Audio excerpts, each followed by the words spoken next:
लेकिन अब जो बातें आप कह रहे हैं सर, उससे ये लग रहा है कि 2021 में अगर इसी तरह से सुरक्षा व्यवस्था रहती और पैरामिलिट्री फोर्सेस होते तो उस समय भी चुनाव का नतीजा कुछ बदल सकता था।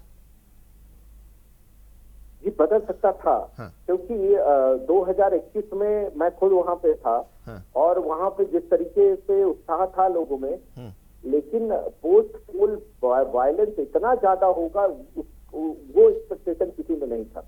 इस बार जैसे लोगों को भरोसा दिलाया गया कि पोलिंग के बाद भी 2 महीने तक सीआरपीएफ यहीं पे टिकी रहेगी, कोई यहाँ से मूवमेंट नहीं होगा, लिखित में आ गया है, 1000 दिन तक रहेगी वहां पे सीआरपीएफ और आईटीबीपी के जवान। ये चीज उस बार नहीं हुआ।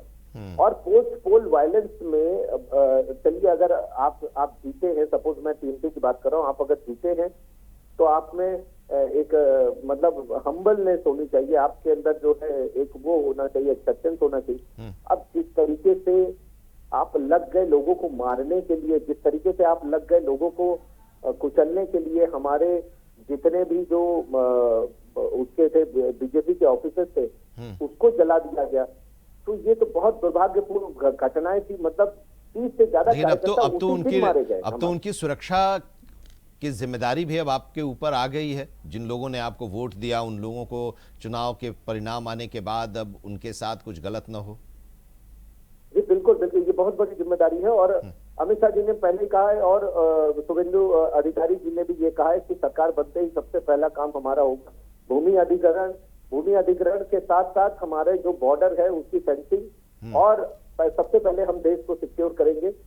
ये चुनाव जीतना स्पेशली इन 2 स्टेट्स में जो कि पश्चिम बंगाल और असम है, वो इसलिए भी महत्वपूर्ण हो जाता है क्योंकि ये बॉर्डर स्टेट है और पश्चिम बंगाल गेटवे ऑफ ईस्ट कहा जाता है।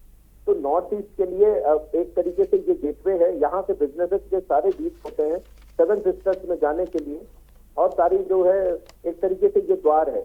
और ये बांग्लादेश की सीमा से जो लगते हैं उसके बॉर्डर की जो कॉम्प्रोमाइज सिचुएशन में पड़ा हुआ है उसको भी क्लोज करना है।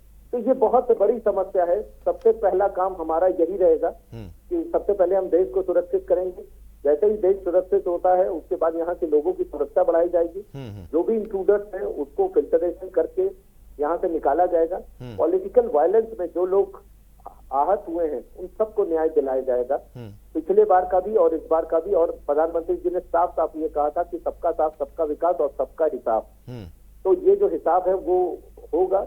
और I am damn sure Mamata Banerjee अब जेल जाएंगी, उनको जेल जाने से कोई नहीं रोक सकता है, क्योंकि ईडी के फाइल छीन के जिस तरीके से ये भागी है, सुप्रीम कोर्ट ने एक बार नहीं 3 बार उनके ऊपर कमेंट किए हैं।